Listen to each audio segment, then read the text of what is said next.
का एक बार फिर से स्वागत है। पिछले सप्ताह हमने आपको एक एपिसोड में बताया था कि कैसे महाराज पृथ्वीराज जी को शब्द भेदी बाण की विद्या मिलती है।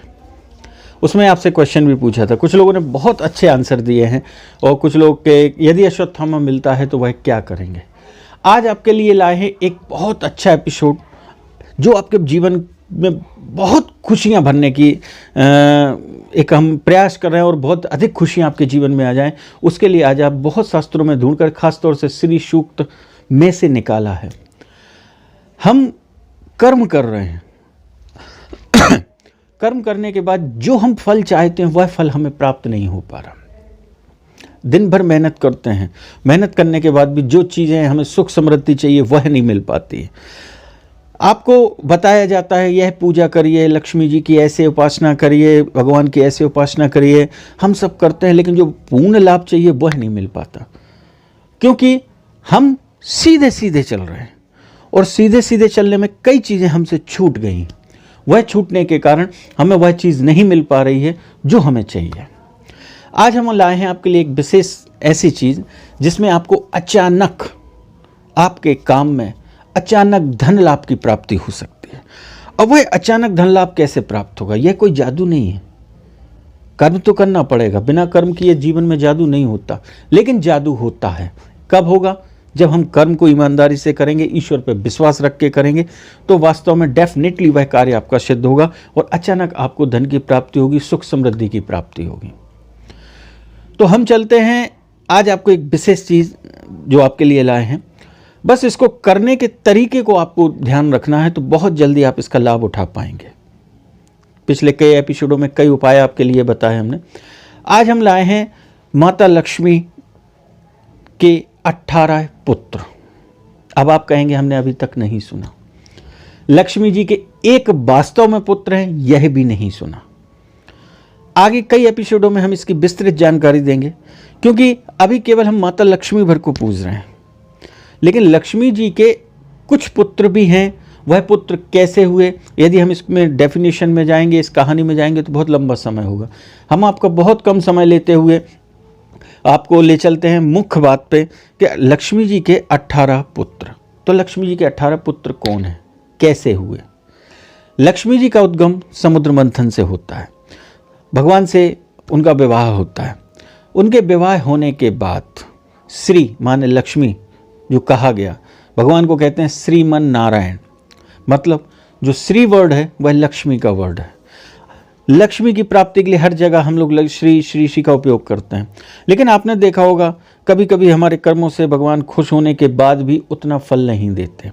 लेकिन एक नियम है प्रकृति का, आपने देखा होगा, कहते हैं ग्वाले लोग अक्सर करते हैं कि यदि गाय का दूध निकालना है और गाय दूध नहीं निकालने देती, तो वो क्या करते हैं, उसके बछड़े को प्यार करके और उसके पास खड़ा कर देते हैं। जब वह बछड़ा उनके पास खड़ा होता है तो वह उसको चाटती है और ग्वाला आराम से अपने दूध को निकाल लेता है। इसी प्रकार यदि माँ को प्रसन्न करना चाहते हैं तो माँ प्रसन्न कब होगी? जब उसके बच्चे प्रसन्न होंगे, और उसके बच्चों की आप यदि ख्याल रखेंगे, उसकी पूंछ परख करेंगे, तो ऑटोमेटिकली माँ प्रसन्न हो जाएगी। तो ये बहुत शॉर्टकट तरीका आपके लिए लाए हैं। माता लक्ष्मी ने अपने शरीर के अंश से 18 पुत्रों को उत्पन्न किया था। वह 18 पुत्र श्री सूक्त में उसका अलग से वर्णन दिया गया है, और उनके लक्ष्मी के कई स्त्रोतों में उनका नाम भी आता है, लेकिन हम लोग केवल उसको संस्कृत में पढ़ लेते हैं, संस्कृत की हिंदी नहीं जानते, इसलिए उस चीज़ को पकड़ नहीं पाते। चलिए तो हम बताते हैं उनके लक्ष्मी जी के 18 पुत्रों के नाम। यह जो 18 पुत्रों के नाम हैं, इनका करना क्या है? बहुत शॉर्टकट तरीका है। यदि आप प्रतिदिन सुबह उठ के जो भी पूजा पाठ करते हैं, भगवान की आराधना करते हैं, उस आराधना करने में आपको प्रतिदिन केवल शामिल करने हैं माता लक्ष्मी के 18 पुत्रों के नाम को। बहुत ज़्यादा लंबा समय नहीं लगेगा, बहुत चंद मिनटों में आप इनका नाम ले लेंगे। और जो व्यक्ति माता लक्ष्मी के 18 पुत्रों का नाम प्रतिदिन लेता है, उसके जीवन में अचानक धन लाभ के योग बन जाते हैं। क्योंकि माता लक्ष्मी के पुत्रों के नाम लेते लेते नवग्रहों की स्थिति एक साथ एक समान होती है और वह पॉजिटिव स्थिति में फल देना चालू कर देते हैं। तो हमारे द्वारा जो किया गया कर्म है वह फलित होने लगता है। तो देर ना करें, हम आपको बताते हैं माता लक्ष्मी के 18 पुत्रों के नाम। आप सुबह उठें, भगवान की जो भी आराधना पूजा पाठ आराधना करते हैं या स्तोत्र जाप करते हैं, हनुमान चालीसा पढ़ते हैं, कोई देवी शक्ति या शिव जी नारायण जो भी आप करते हैं वो सब करिए, उसके साथ केवल इनके नाम लेने हैं। तो माता लक्ष्मी के 18 पुत्रों में सबसे पहला नाम है ओम देव सखाय नमः।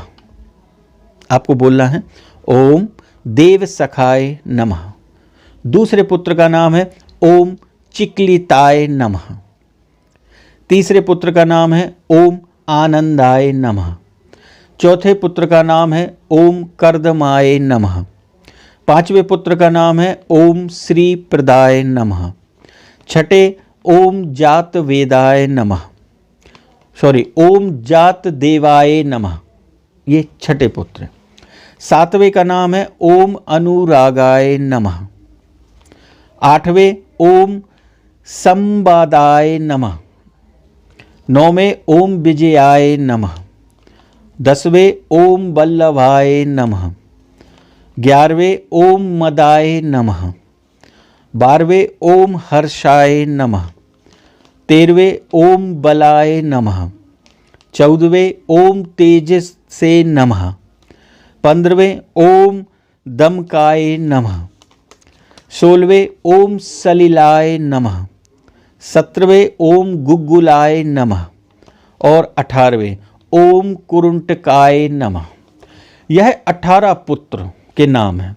यदि प्रतिदिन मात्र उनका यह एक एक बार आप नाम ले लेते हैं और उनको प्रणाम करते हैं तो आपसे माता लक्ष्मी अति शीघ्र प्रसन्न होगी और आपके घर दौड़ती हुई आएंगी।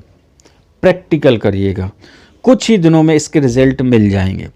रिजल्ट एक दिन में नहीं मिलते, क्योंकि एक किसान जब फसल बोता है तो 3 महीने में काटता है।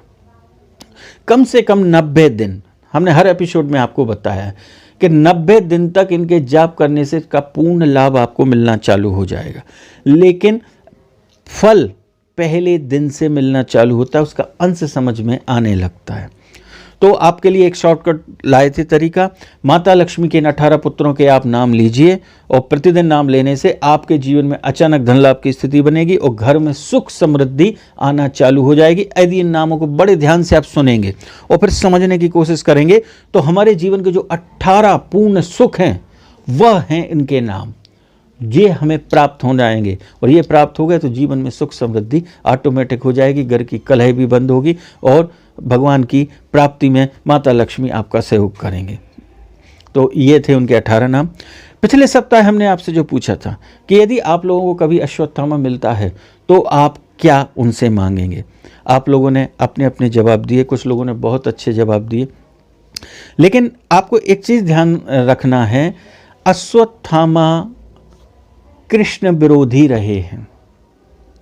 जी हाँ, कृष्ण विरोधी होने की वजह से वो ना उनका कोई रास्ता बताएंगे, क्योंकि आज भी कई बार ऐसा मौका आया है। एक कथा के अनुसार तो ये भी कहा जाता है कि आप लोगों ने सुना होगा कि वृंदावन में निधि वन में आज भी भगवान श्री कृष्ण राधा जी सहित रास रचाते हैं।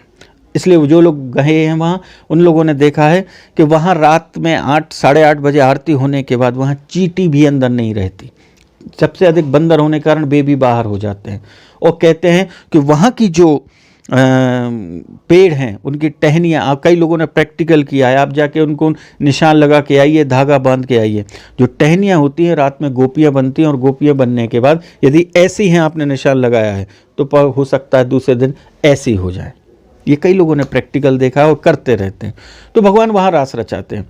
एक कथा के अनुसार हमने उसका जब अध्ययन किया, पढ़ा था कि एक समय अश्वत्थामा सीधा वृंदावन में निधि वन पहुँचा था और निधि वन पहुँच के उसने हाथ में तलवार लेकर निधि वन पहुँचाया और तो और उसने कहा है कि कब मुझे मुक्ति मिलेगी। कई बार वह वृंदावन जाता है रात्रि में और ये खूब जोर से चिल्लाता है, मुझे कब मुक्ति मिलेगी, मुझे मुक्त करो, मेरे अपराध से मुझे मुक्त करो, यह प्रार्थना करता है। और उसे भी दिव्य प्रकाश भर नजर आता है और दिव्य प्रकाश नजर आने के बाद वह इतनी बात करते हुए वापस लौट जाता है। कई लोगों ने, कई पुराने लोगों ने, कई साधु संतों ने उसको वृंदावन में देखा है। ये एक अलग चर्चा है, अलग मैटर, इसकी कभी हम चर्चा करेंगे बाद में। तो अश्वत्थामा यदि आप लोगों को मिलता है, आप लोगों ने अपने विचार रखे, लेकिन हमने आपसे कहा कि यदि अश्वत्थामा कभी जीवन में मेरे से मुलाकात होती है तो मैं क्या मांगूंगा। हमने कहा था आपको अगले एपिसोड में बताएंगे। तो चलिए हम आपको बताते हैं। यदि कभी ईश्वर ने कृपा की और अश्वत्थामा से आमना सामना होता है तो मैं उससे एक ही बात कहूँगा, भले आप कृष्ण विरोधी हैं, बस मैं ये मांगूंगा कि आपने भगवान श्री कृष्ण को देखा है, बहुत अच्छे से देखा है।